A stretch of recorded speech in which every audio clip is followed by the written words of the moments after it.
Christmas ദിനത്തിൽ തിരുവനന്തപുരം ആര്യനാട് ബിവറേജിന് മുന്നിൽ ആക്രമണം നടത്തിയ കേസിൽ 3 പേർ അറസ്റ്റിലായി. ആര്യനാട് സ്വദേശി ദീപു, പ്രവീൺ, അനുചന്ദ്രൻ എന്നിവരാണ് അറസ്റ്റിലായത്. അഞ്ജുദിനാണ് വിശദാംശങ്ങൾ നൽകുന്നത്. അഞ്ജു, എന്താണ് ഇതുമായി ബന്ധപ്പെട്ട് ഇപ്പോൾ ലഭിക്കുന്ന വിശദാംശങ്ങൾ? ഗൗതം, ഈ ക്രിസ്മസ് ദിനത്തിലാണ് ഈ ആര്യനാടുള്ള ബീവറേജസിന് മുന്നിൽ വലിയ തരത്തിലുള്ള ഒരു ഭീകരാന്തരീക്ഷം സൃഷ്ടിച്ചുകൊണ്ട് യുവാക്കൾ ആക്രമണം നടത്തിയിട്ടുണ്ടായിരുന്നത്. ഒരു ബൈക്ക് പാർക്ക് ചെയ്യുന്നതുമായി ബന്ധപ്പെട്ടിട്ടുള്ള ഒരു തർക്കമായിരുന്നു.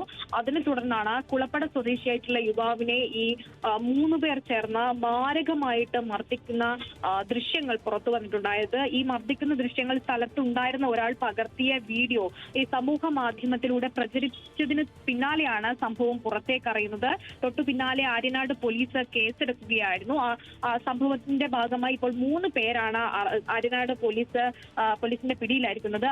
ആര്യനാട് സ്വദേശിയായിട്ടുള്ള ദീപു, പ്രവീൺ, അനുചന്ദ്രൻ എന്നിവരാണ് ആര്യനാട് പോലീസ് അറസ്റ്റ് ചെയ്തിരിക്കുന്നത്. എന്തായാലും ആ ദൃശ്യങ്ങൾ പുറത്തു വന്നതിന് പിന്നാലെയാണ് പോലീസ് പ്രതികളെ തിരിച്ചറിഞ്ഞതും ഇവർക്കെതിരെ ഉടനടി നടപടി സ്വീകരിച്ചതും. ഗൗതം, ശരി, തിരുവനന്തപുരത്ത് നിന്നും അഞ്ജു ജയപ്രകാശാണ് വാർത്തയുടെ വിശദാംശങ്ങൾ നൽകിയത്.